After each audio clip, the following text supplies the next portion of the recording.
اصطلاح میں بدعت اسے کہتے ہیں دین میں کوئی ایسی چیز ایجاد کرنا جس کا دین نے حکم نہ دیا ہو اور اس کی نبی کے دور میں ضرورت بھی نہ ہو، اور پھر اس کو دین قرار دے دینا۔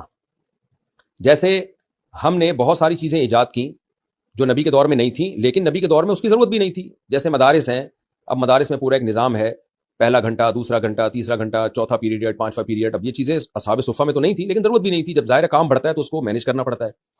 بہت سارے کام حضرت عمر رضی اللہ تعالیٰ عنہ نے ایسے کیے جو نبی کے دور میں نہیں تھے۔ مصحف عثمانی حضرت عثمان نے مرتب کیا جو نبی کے دور میں مرتب نہیں تھا، لیکن اس وقت ضرورت بھی نہیں تھی۔ امام بخاری نے بخاری کو مرتب کیا، نبی کے دور میں تو کوئی اس طرح اتنے بڑے پیمانے پر کوئی کتاب مرتب نہیں ہوئی، چھوٹی موٹے رسائل تھے حدیث کے جو مرتب ہوئے، لیکن ایسی جامع کتابیں تو نہیں تھی کیونکہ ضرورت ہی نہیں تھی۔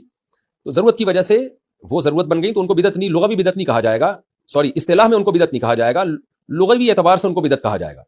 جیسے 20 رکعت تراویح حضرت عمر نے شروع کی تو اس کو حضرت عمر نے خود بدعت کہا۔ سوال پیدا ہوتا ہے جب آپ خود بدعت کہہ رہے ہیں تو بدعت تو حرام ہے اسلام میں، تو بھائی لغوی اعتبار سے بدعت کہا۔ جو ایک ٹرمنالوجی ہے کہ اصطلاح میں بدعت وہ نہیں، کیونکہ اس تراویح کی بنیاد نبی رکھ چکے تھے۔